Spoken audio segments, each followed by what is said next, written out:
Hi hello friends, എല്ലാ കൂട്ടർക്കും പുതിയൊരു റിവ്യൂയിലേക്ക് സ്വാഗതം. അപ്പോൾ നമ്മൾ വിചാരിച്ച പോലെ തന്നെ ഭാഗങ്ങളാണ് കേട്ടോ ഇനി നമ്മൾ കാണാൻ പോണത്. അങ്ങനെ നോർത്ത് ഇന്ത്യൻ സ്റ്റൈലിൽ തന്നെയാണ് പ്രകാശിൻ്റെയും അതുപോലെ തന്നെ ലക്ഷ്മിയുടെ വിവാഹം നടക്കുന്നത്.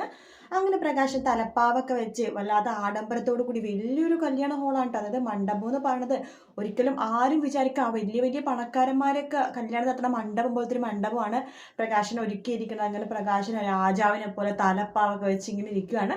തൊട്ടടുത്ത് നമ്മുടെ അമ്മുമ്മയെ ഇരിക്കുന്നുണ്ട്. വീശി ഇങ്ങനെ AC ഉണ്ട്, എന്നിട്ട് ഇങ്ങനെ വീശി കൊടുക്കുകയാണ് ഒരു രസത്തിന് വേണ്ടിയിട്ട്. ആ സമയത്ത് നോർത്ത് ഇന്ത്യൻ സ്റ്റൈലല്ലേ, ലക്ഷ്മിയും അതുപോലെ തന്നെ മുഖമൊക്കെ മറച്ചിട്ടാണ് വരുന്നത്. അപ്പോൾ കാർത്തികയാണ് ഇങ്ങനെ വരുന്നത്. അപ്പോൾ എല്ലാവരും ഇങ്ങനെ വിളിച്ചു വരുത്തിയവരെല്ലാവരും ഇങ്ങനെ കാത്തിരിക്കട്ടെ പെണ്ണിൻ്റെ മുഖം കാണാനായിട്ട്. പ്രകാശനും ആകാംക്ഷയോടെ നിൽക്കുകയാണ്. അങ്ങനെ ലക്ഷ്മിനെയും കൂട്ടിക്കൊണ്ട് കാർത്തിക വരുവാട്ടോ. അയ്യോ, തൻ്റെ ഭാര്യയാവുമ്പോൾ ലക്ഷ്മിനെ കാണാനായിട്ട് തനിക്ക് കൊതിയായിട്ട് വയ്യ. പ്രകാശനെങ്കിലും എങ്ങനെയെങ്കിലുമൊക്കെ ഒന്ന് കെട്ടിയിട്ട് വരും, ലക്ഷ്മിയുടെ മുഖം കണ്ടാൽ മതിയെന്നേ ഉള്ളൂ. അങ്ങനെ നമ്മുടെ കാർത്തിക ലക്ഷ്മിനെ കൊണ്ടുവന്നിട്ട് പ്രകാശിൻ്റെ അടുത്തേക്ക് ഇരുത്തുന്നുണ്ട്. എത്ര നാളത്തെ എൻ്റെ ഒരു ആഗ്രഹമാണ് ലക്ഷ്മി, നിന്നെ ഒന്ന് കാണുക എന്നുള്ളത്.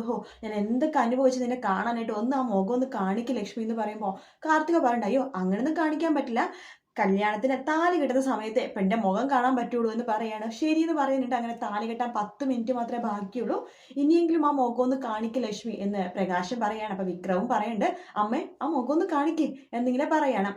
മുഖം ഒന്ന് കാണിക്ക് വരുമോളെ, ഞങ്ങളൊന്ന് കാണട്ടെ എന്ന് അമ്മുമ്മയും പറയുന്നുണ്ട്. അങ്ങനെ കാർത്തിക പതുക്കെ ലക്ഷ്മിയുടെ മുഖം ഇങ്ങനെ പൊക്കുവാട്ടോ. ഞെട്ടിപ്പോകാണ് എല്ലാവരും. തൻ്റെ ആദ്യ ഭാര്യ ലക്ഷ്മി തന്നെയാണ്.